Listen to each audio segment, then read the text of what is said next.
It's alive. It's a special day. I gotta go quick.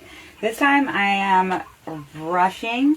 Or, like, I guess it's like, it's hard. I hate to say, like, running late. I don't think, like, being late should count for fun stuff. So I am excitedly rushing so that I can make it to, well, pack up my car, and then I'm gonna go pick up a friend and fellow comic Esteban so that we could go to the park and he could help me unpack and we could have our comedy kickback day. Comedy afternoon kickback at a park that is very special to me.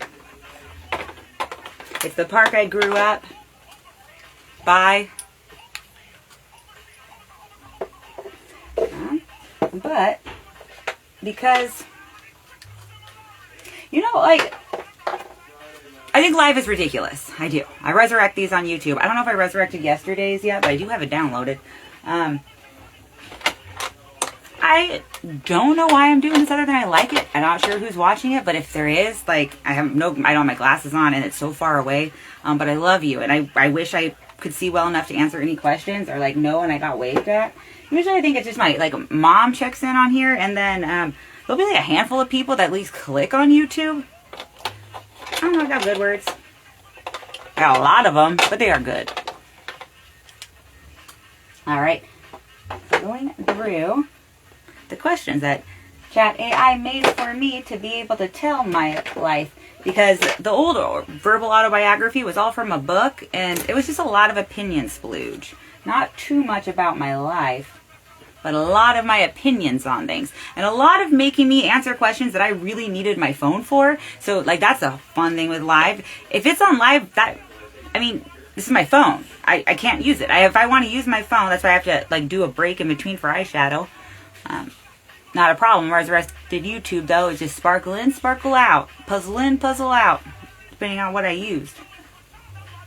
The only editing, this is very raw. Hey, Amy.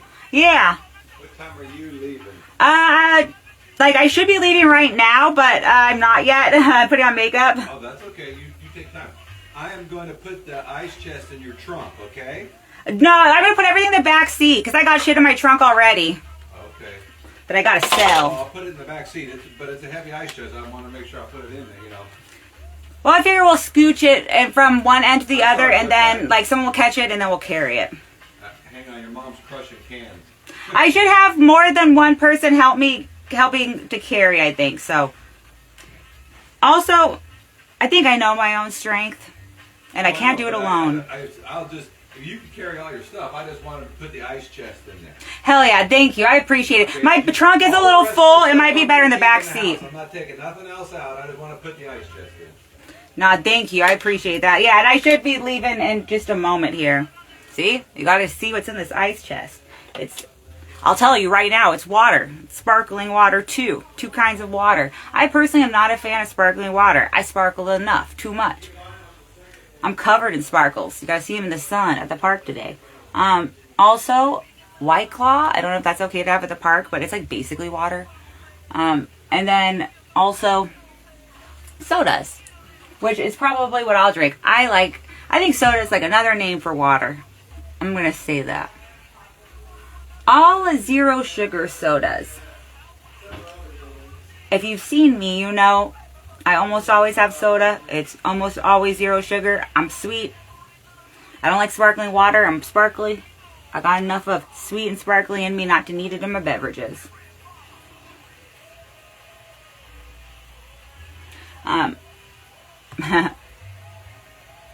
I am super stoked for today, though. Actually, I'm going to be honest, getting that ice chest was one of the things stressing me out, getting that ice chest into the car. Because I know once I pick up Esteban, like even though Esteban's like my size, I think we got two people that, between the two of us, we could struggle this across the field. If I get like 3 more people, I'm going to sit on the ice chest. I'm good.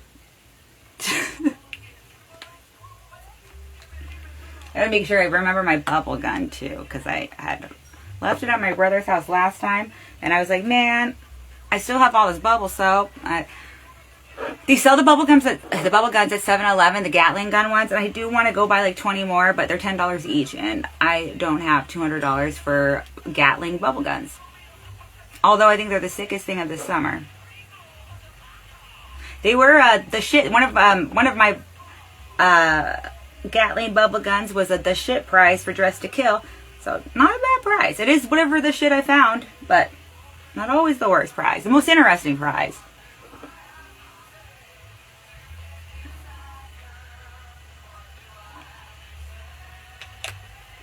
All right. Let's see. The last time we left off on me talking about the future of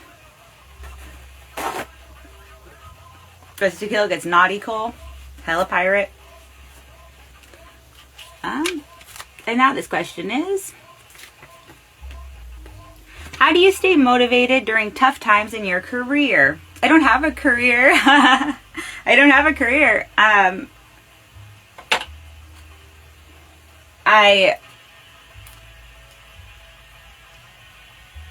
What do I have? Well, I have a good heart, and I drink beer. Oh, I can drink beer like a motherfucker. I'm British. Like, beer's basically water to me. But I don't have a career. Very hireable, I'd say, though, off of that big heart and these beer drinking abilities. Okay, I put the ice chest in your back seat. Hell yeah, thank you. And the other bags are there. And just to let you know, I noticed the other day that your visor on the passenger... Yeah, the visor on the passenger side broke. Yeah, I noticed it was all screwed up the other day. There was a new it melted. There's a new one coming today. Oh, hell yeah, thank you. I was even like, I keep forgetting about it because I don't sit there, but... Yeah, no, whoever you write you, you shit out of luck for looking at yourself. Messed up, and remember I put the new one on the driver's side. Well, they had a thing. I looked it up. Oh, if anyone complains if I give them a ride about not being able to use the mirror, I'm going to let them know it's on the way. Yeah, so it comes. What do you look at? It comes today, either today or tomorrow. It comes in. So. My lotion got here today, so I'm feeling optimistic about the mail today. Plus, tomorrow's Sunday, so unless it's Amazon, it won't be delivered. Yeah, it's Amazon. Fuck yeah. Like I said, it's coming. So. Jeff Bezos knew all he had to do was work on a Sunday. Yeah. It's like my 10 minutes till way too late. It's funny, my brother's having a party at my parents' house today while I'm doing park party with Danny Till and whatever other comics want to show up. Esteban's definitely trapped. He's a guarantee because he needs a ride and I need help carrying shit. That's community.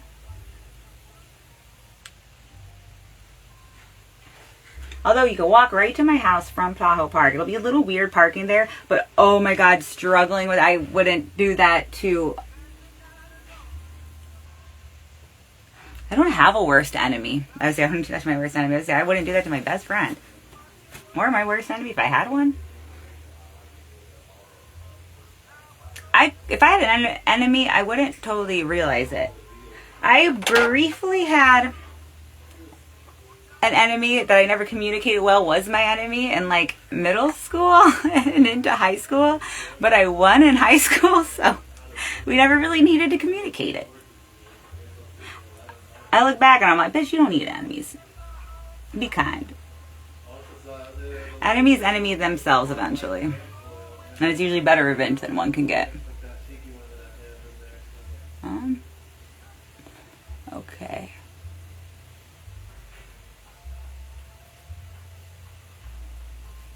I like this, the idea for the park. I've shared also verbal autobiography. I wouldn't recommend going back and listening. I just feel for my own sake, I don't want to be redundant. I have had trauma with having people come over to my house. It's, honestly, I don't even think anything I ever deserved.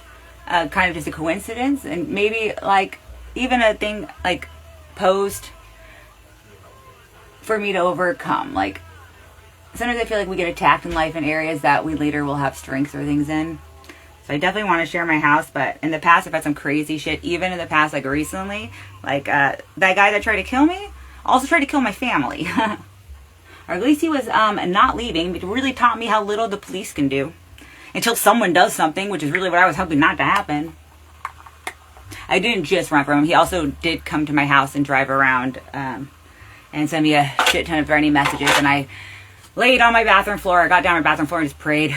I didn't tell my parents. I didn't tell anyone. I mean, like, he was honking and stuff every once in a while, but like, that's like what, you know, when I called the police, I was like, there's like, that one was the easy one. Like, oh, there's this guy creating some weird disturbance. But then when he was like not honking, but still like driving around, that was when it was harder, because I called the police twice.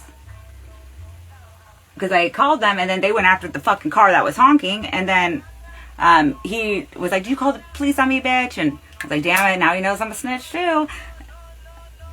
I'm not making this dude happier who knows where my family lives. So, a big reason why I'm not always super duper keen to giving it away.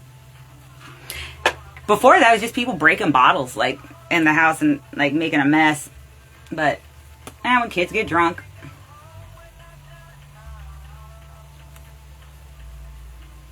Although I will say, if I'm ever invited to someone's parents' house, I am going to treat their parents like I would my own.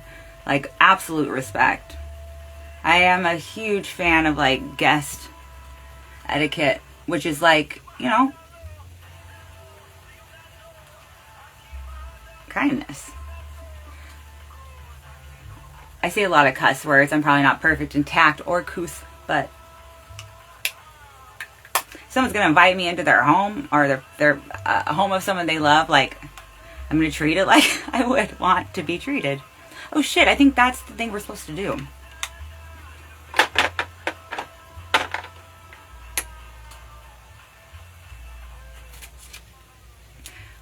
What's the funniest thing that's ever happened to you while high?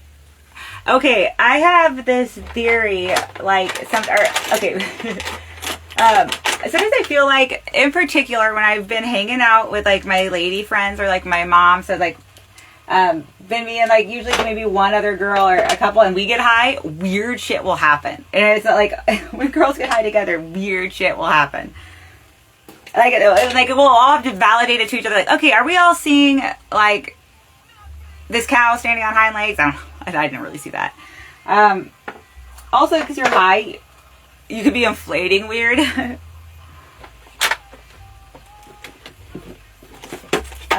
Not weirdest, but the very first time I ever smoked weed, I fell asleep while making out with a guy, and it was not on him. It was totally on me. I'm so sorry.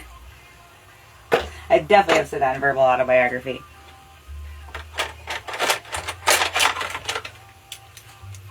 I feel so bad about that. Not really, but, like, I just know it wasn't his fault. It was just, like,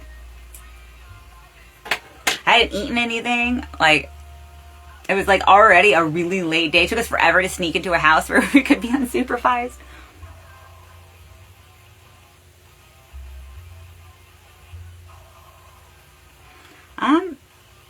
Also, like, until very recently, when I might talk about, like, you know, steady paycheck situation, a little weird. I was high every fucking day. I went 3 days, no weed. You want to make weed hit hard? It doesn't need to be the strength of weed. Go 3 days. Last night, I got to smoke, bless you, audience, at Corner House. Also, fuck yeah, Corner House is a dope show. Talk about Tahoe Park. This neighborhood, sick. This neighborhood is the jewel of Sacramento. Forbes called us out on the day I knew I would live with my parents forever.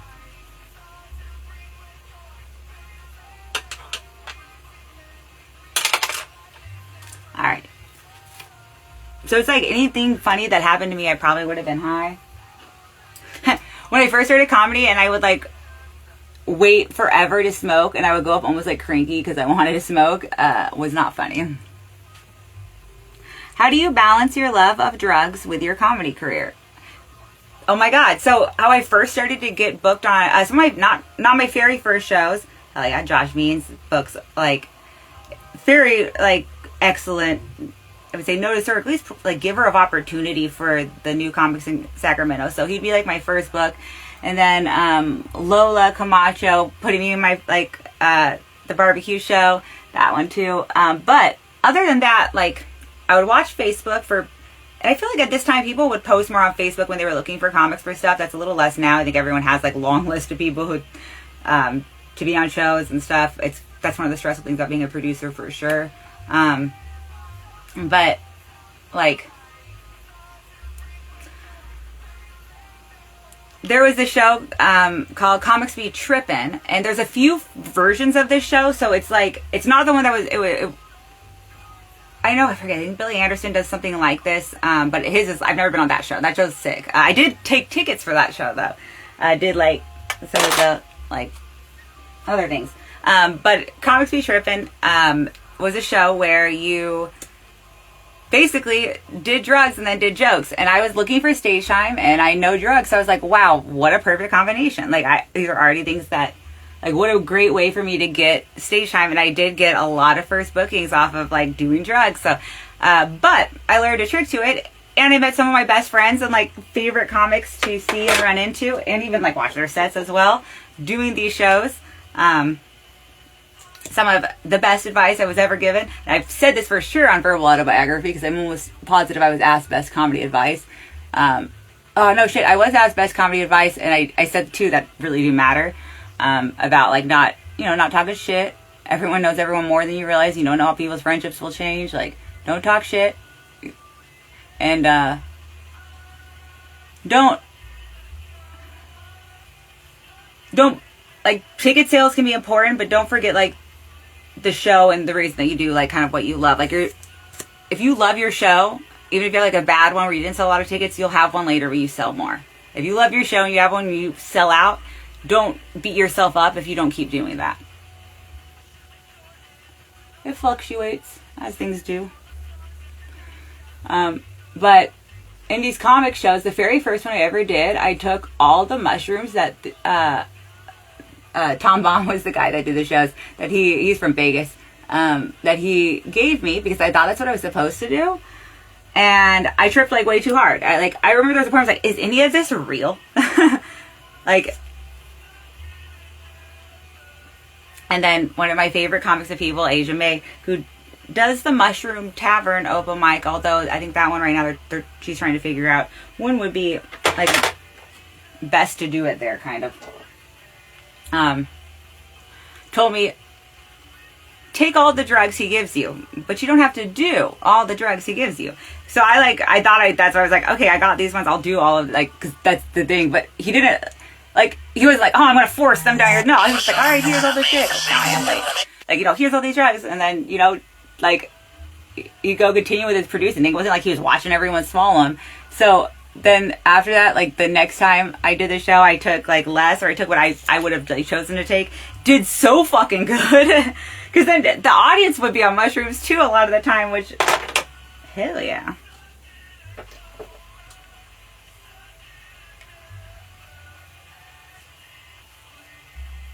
And then I think one of the times I did, like, none, but saved them all for, like, later. Like, I got these for later. And that one I really killed. It was, like, the one I did none of them. I was like, had a killer trip later. But it's almost like my love of drugs and my, like, in comedy really had this cool kind of thing in the beginning. Not just Asia, like, several other, like, comics I met doing these shows who I still get to see pretty regularly, and, like, just some of the most fun connections I've had. Alvin Duke, he has the mermaid joke. And he's coming up on The Unforgettable Dress to Kill. That's 9/11. That's the unforgettable one. I'm working on my Halloween's cute and creepy, but then I haven't fully decided on my Halloween costume because, I have 4 ideas left over from last year, but I don't know if I like them this year.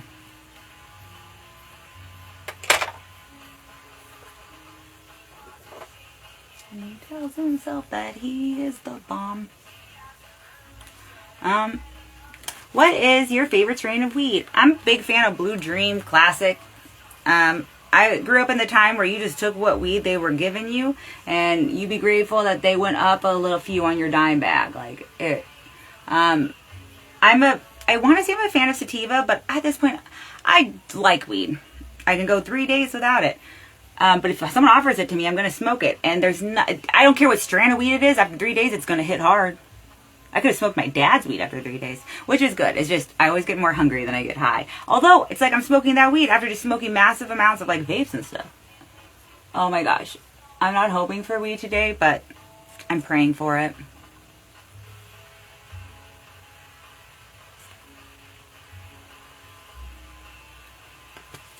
How do you come up with the themes for your fashion comedy shows?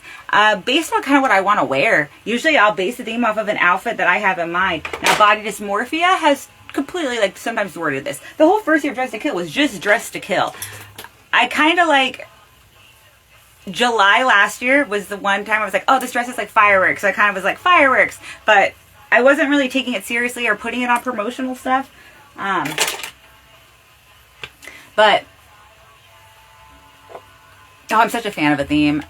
Say golden is just because I have like this very pretty gold dress. Cute and creepy is because I don't know how I want to go yet with my costume for October. Unforgettable is because, 9/11. Don't forget. My dress will be unforgettable though. If I dress like Freddy Krueger for Halloween, cute and creepy, which... That'll be the first time I think I've worn pants. White Trash, yeah, White Trash Lotus is based off of a dress that I ended up not wearing but did wear the day before. October is grateful as fuck. I mean, not October, November, because we are. And you can wear, whatever you're grateful as fuck to wear. That kind of... There's been a few times I've had a theme and then put on the outfit that day and been like... struggling with wearing this.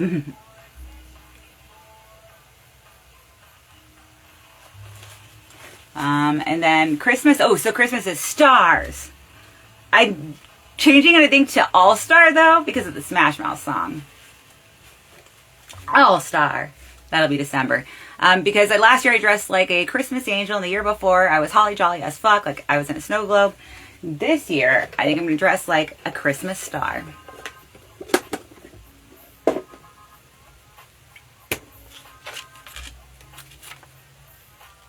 What's the most challenging aspect of hosting Dress to Kill? I work with limited finances, and I would love if someone would take care of filming and editing it. I think that would be sick. You know what? Even just like the filming it, but I don't like have the money for someone to. I just have this little fucking brick over here. Fucking tricked me by a camera, no SD card. You just got a fucking fancy brick. I would love it if someone could take care of someone, and even better than someone taking care of it, someone wanting to take care of it. Like they could have a piece of Dress to Kill or whatever good eventually came of it. If like I would love to have a solid partner that would film and edit Dress to Kill. That would be a badass. It would obviously, it could always be a backup host too. That would be awesome. Sometimes, but I don't really do it on my own. In that, like, I have an excellent venue. So like, at least during the day of the show, I have a showrunner, which I having done Dress to Kill without one is so much better with one. But yeah, that is. I just feel like, man, I'm sad so much the show hasn't been filmed. Because there's been some solid. It's like, oh yeah, come out and see it. But then people fucking don't. People want to see, like, they want to see why to come out. People want to see why they're leaving their house. And so it would be so fucking awesome to have that. I don't regret anything, but when I left teaching, I left a really good camera in the classroom. And if I was going to regret something, it's fucking that. Alright. Maybe see you guys at the park.